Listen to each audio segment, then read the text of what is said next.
Get me that signal. We need more power.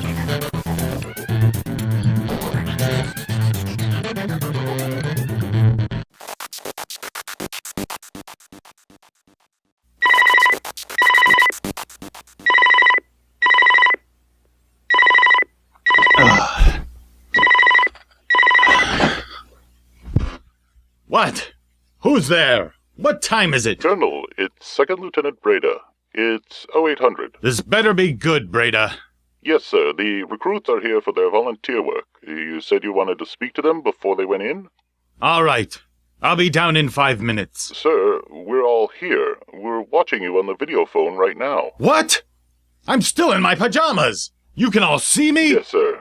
You do realize you're wearing a woman's shirt, don't you, sir? It is not a woman's shirt! These are my pajamas, and they are comfortable. And I will deal with you later, Breda, so wipe that smirk off your face. I'm sorry, sir, but you had your pajamas made to look like your uniform? I want this video phone removed by the end of the day, Breda. Now, recruits, the military wishes to commend you for your volunteering for this difficult and dangerous task. And now I'll tell you what you volunteered for. The state alchemies researchers have been developing potions imbued with different alchemical traits. These potions can be swallowed by anyone, and they would be able to benefit from their potion's effects. The beneficial effects include healing, speed, and wisdom. However, they are still researching the exact recipes. That's where you come in. You'll be assisting the researchers by testing their potions to see if they work. Don't worry. If any of you are poisoned, driven insane, or paralyzed, you'll be given the day off. After you finish today's testing, of course. The potions will have no permanent effects. If you are killed or otherwise injured, there are hundreds waiting to take your place, so have no fear of the state losing valuable recruits. You really have no value at all.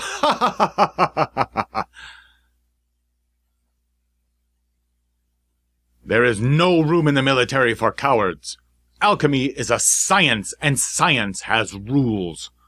We have only alchemists with the highest reputation in the military, and if you want to become an alchemist like me, it takes years of study and a lifetime of dedication.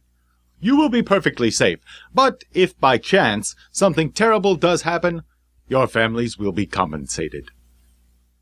However, I will lay out the entire process for you, so that you know what to expect. You students have begun a path that will lead to true alchemical mastery, and the best of you will have that power in the palm of your hand.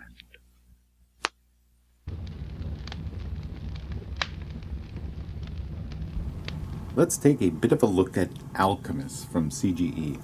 Now here's the game setup. I only have the board up for one player because there's 4 of those setups for up to 4 players. Now this is the manual board if you don't want to use the app.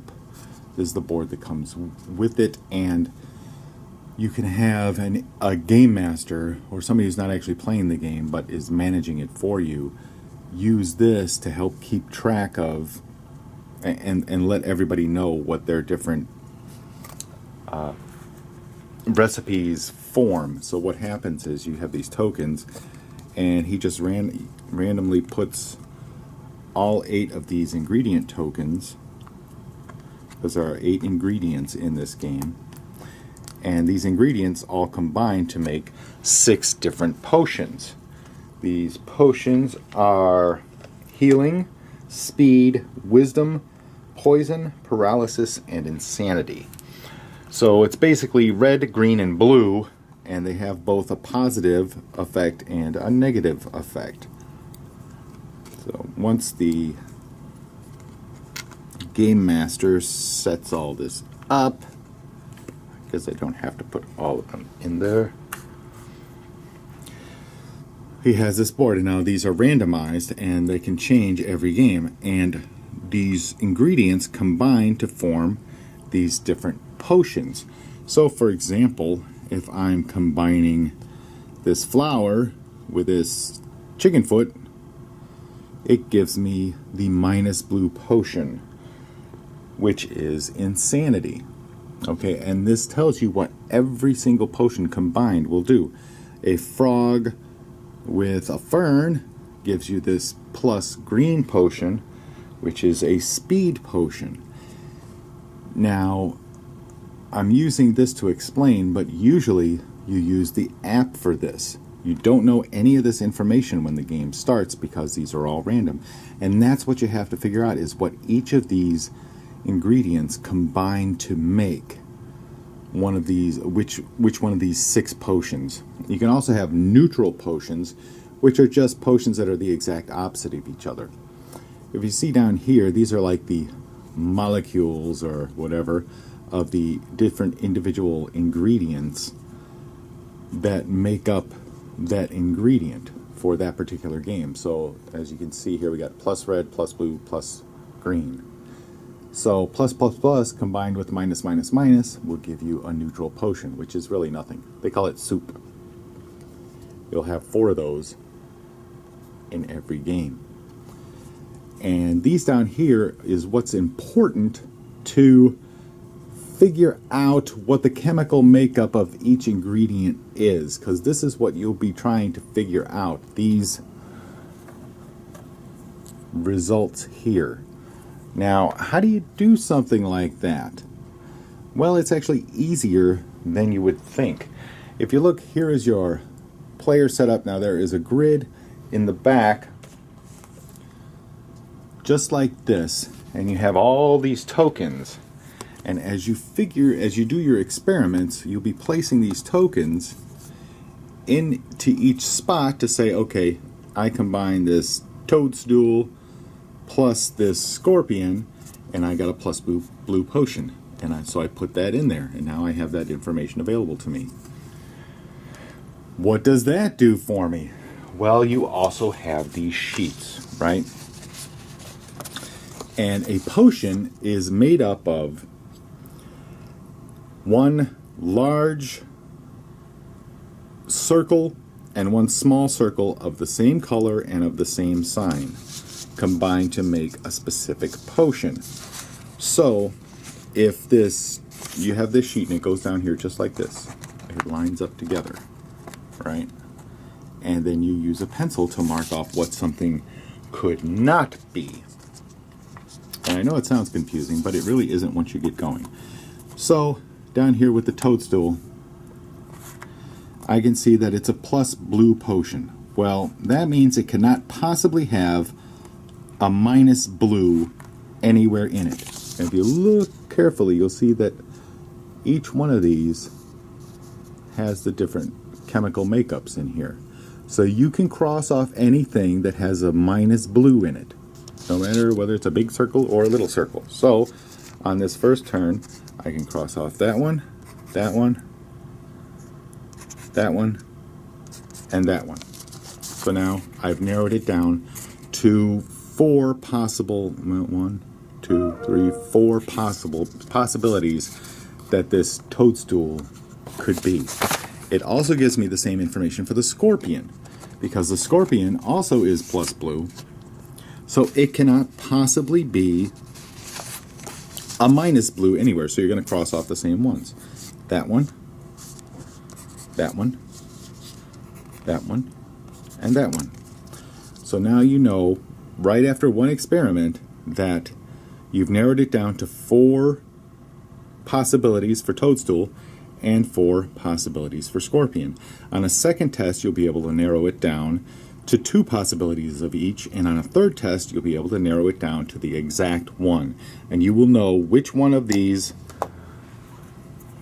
little ingredient or chemical makeup markers makes up your particular ingredient. That's just part of the game. Now, in terms of the app, how that works is you get to test your potions. Here's your main board. Over here is the player turn order, where you get to select based on what you're trying to go for. They'll either give you extra ingredients, or it'll give you extra favor cards, and these are favor cards that give you special things on your turn. And you put your token on the one you want to use, and then that determines the player order for the turn. you'll end up getting these ingredient cards. And what you can do with these ingredient cards is you take your camera or the app on the phone, which now this is performing the same thing that a player who's running it for you would be doing. They'd be telling you the results. Well, on this, I can click on Test on a Student, which is one of the action spaces here, and it brings this thing up, and I can use the camera on your phone. This is hard to do with trying to video at the same time. And it scans it. It puts the picture down there. You hit confirm, and it tells you what these combinations of ingredients gives you. You get the plus green thing. So you take a plus green token out,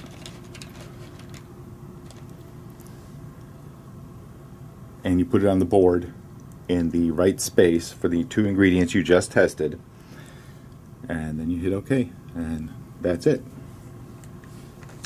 And then you mark this up again with this new information that you've just gained. So that's one main part of the game, is trying to figure out what each of these ingredients combines to make what potion. And that's what a lot of your stuff is based on, but that's not the entire game. There's a lot more to it. You have,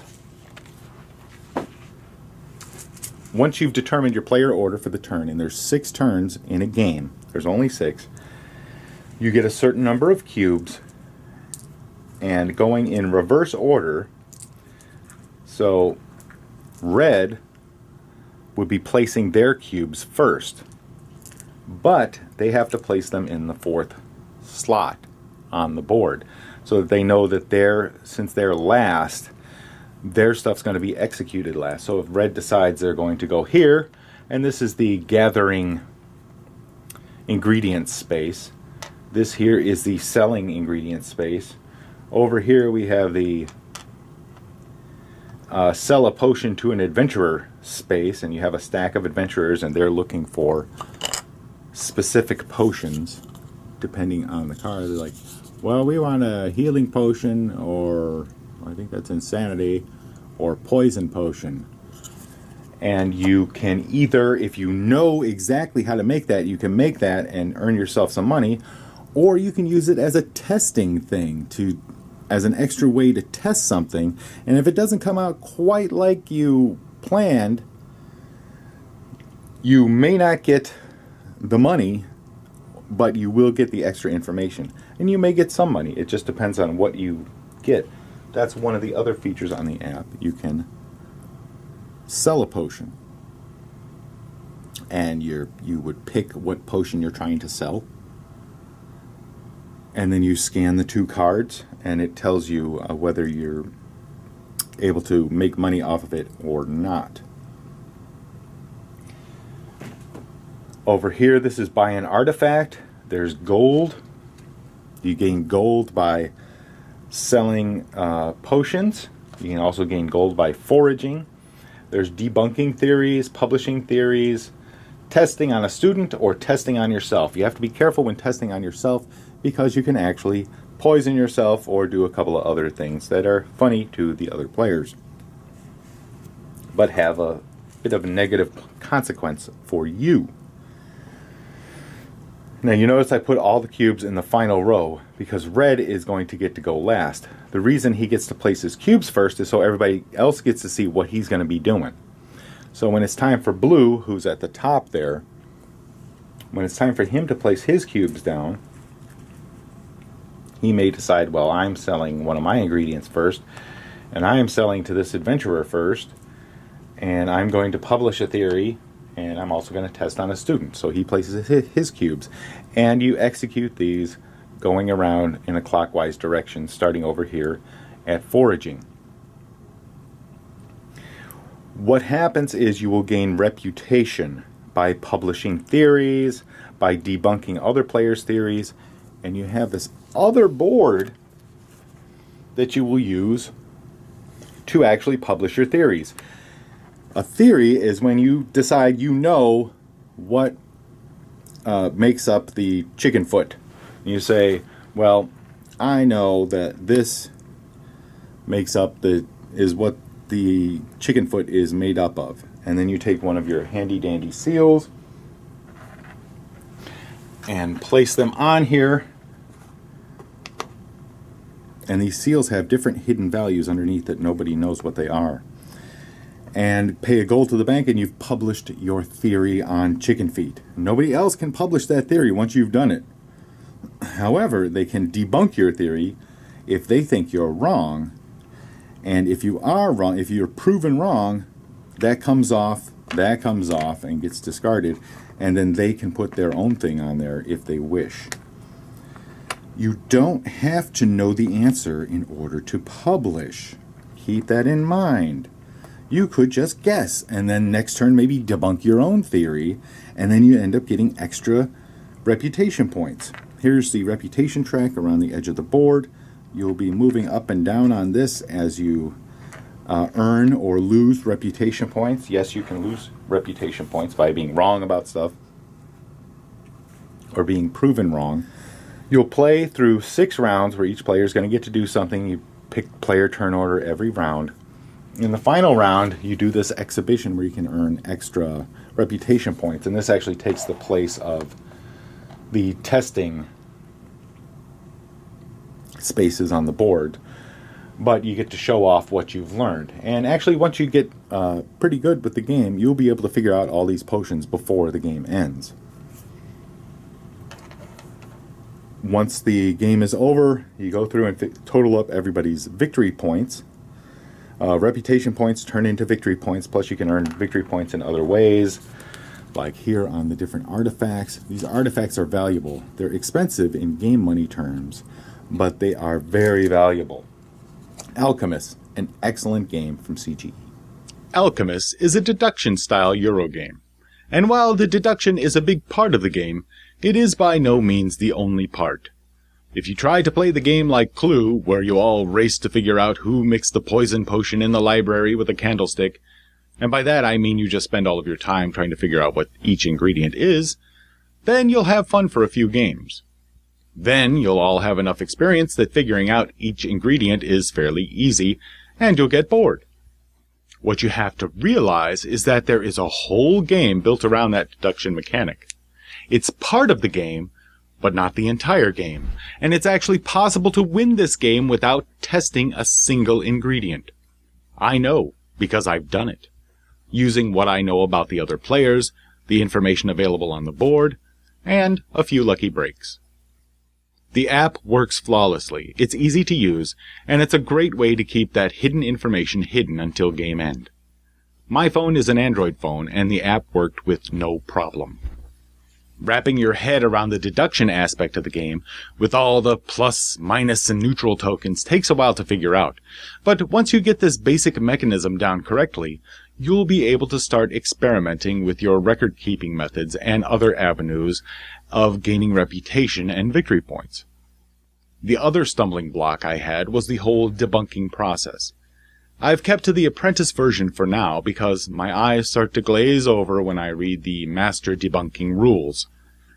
There are a few other differences between the apprentice and master versions. A master starts with 2 ingredients, while an apprentice starts with 3. Also, the conference tiles are different, as a master is expected to perform better than an apprentice. The nice thing about having 2 different versions is that you can mix and match them in a game, so that a less experienced player can use apprentice rules, while the experienced players can play as masters. The app will even let you switch between the master and apprentice modes when debunking. So far, I'm still an apprentice. Before I ramble on anymore, I'll tell you that I really enjoyed this game. The whole deduction aspect already appeals to me, but it's the game around it that makes it so enjoyable. It's like a Sherlock Holmes story. Holmes uses deduction to discover the identity of the killer, but that doesn't end the story. He still has to track him down and capture him, and that's the game around the deduction. In Alchemist, you might rush ahead and publish theories that you're unsure of, in order to gain an early lead-in reputation. Then you can debunk your own theory and publish the correct one when you have more info and score some big points. You can hold back and endorse the theories that other players put forward. You can spend time debunking the theories of others. You can concentrate on purchasing valuable artifacts, which means you'll spend most of your time trying to make money rather than testing potions. Each one of these methods has a chance of winning. Alchemists isn't for everyone. It does take about 2 hours to play, and it will make you think. If you make a mistake, it's easy to panic, but it is possible to recover from making an error in your bookkeeping without losing the game. It might just be as easy as grabbing a new sheet and copying the results from your grid again. But if you made an error in your grid, recovering isn't as easy. It's better just to be careful and not screw up. And of course, some people won't like the game because it uses an app to play it, no matter how cool that app is. You can play without the app, and it's pretty easy. Someone needs to take on the role of Game Master, and they run the hidden part of the game using the board and the tokens provided. It's actually kind of fun controlling the whole thing while everyone else struggles to discover your secrets. As far as player interaction, in my experience there's plenty of it. Lots of opportunities to bluff your opponents, debunk their theories, laugh at their mistakes, and generally have a good time. If you aren't having a good time, you're doing it wrong. Thank you for joining me in this review of Alchemists from CGE. Let me know if you found this review helpful by leaving a comment or sending me an email at elliot_miller@voiceofe.com. Make sure to subscribe to the Voice of E channel on YouTube, as I'll have a lot more thematic game reviews and board game giveaways, and you won't want to miss any of them. Please tell your friends to check out the Voice of E, and hopefully they will subscribe too. Thanks again, and until next time, keep your mind free. Get me that 6. We need more pounds.